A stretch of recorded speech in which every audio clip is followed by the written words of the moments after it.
Hi friends, ನಿಮಗೊಂದು ಒಳ್ಳೆ land ತೋರಿಸ್ತಾ ಇದ್ದೀನಿ. ಇವತ್ತು ಒಳ್ಳೆ ನೇಚರಲ್ಲಿ ನೋಡಿ. ಇದು ನಿಮಗೆ ಇದು ಮೇನ್ ರೋಡು. ಅಲ್ಲಿ ತಿನ್ಗಡೆ ಹೋಗ್ತಾ ಇದೆ ನೋಡಿ, ಇದೇ ಮೇನ್ ರೋಡು. ಒಳ್ಳೆ 40 ಅಡಿ ನಿಮಗೆ ಮಣ್ಣಿನ ರೋಡು.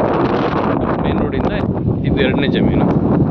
ಇದು 60 ಎಕರೆ ಫ್ಲ್ಯಾಟು. ಇದು ವಿತ್ ನೀರಾವರಿ ನೋಡಿ, ಬೋರ್ ಇದೆ. ಇದರಲ್ಲಿ 3 ಬೋರ್ ಇದ್ದಾವೆ. ಕಂಪ್ಲೀಟ್ ರೆಡ್ ಸಾಯಿಲ್ ಹೆಂಗಿದೆ ಅಂತಂದರೆ ಒಳ್ಳೆ ಮರುಭೂಮಿ ನೋಡಿ.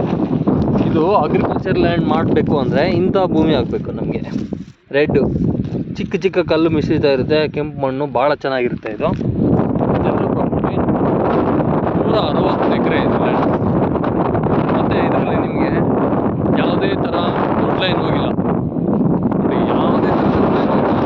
ಎಲ್ಲ ಸುತ್ತಮುತ್ತ ಕಂಪ್ಲೀಟ್ ನೀರಾವರಿ ಇದೆ. ಈ ಕಡೆ ಎಲ್ಲ ಮೆಕ್ಕೆಜೋಳ ಬೆಳೆದವ್ರೆ, ತೆಂಗಿದೆ, ಅಡಿಕೆ ಹಾಕಿದ್ದಾರೆ, ಶೇಂಗಾ ಹಾಕಿದ್ದಾರೆ, ಈರುಳ್ಳಿ ಬೆಳಿತವ್ರೆ ನೋಡಿ. ಕೆಂಪು ಭೂಮಿ ಭಾಳ ಚೆನ್ನಾಗಿದೆ.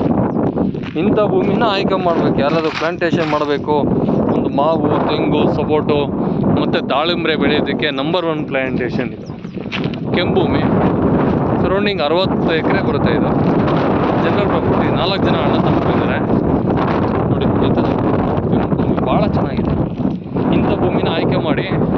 ಒಳ್ಳೆ ನೆಬಿಷಬಲ್ ರೇಟಲ್ಲಾಗುತ್ತೆ. ಒಳ್ಳೆ ಪ್ರೈಜು, ಒಳ್ಳೆ ಭೂಮಿ, ಒಳ್ಳೆ ವಾತಾವರಣ, ಭಾಳ ಅನುಕೂಲಕರವಾದಂಥ ಇದು. ನಿಮಗೆ 3 ಬೋರ್ ಇದೆ, ಭಾಳ ಅನುಕೂಲ ಆಗುತ್ತೆ. ಎಲ್ಲ ನೀರಾವರಿ.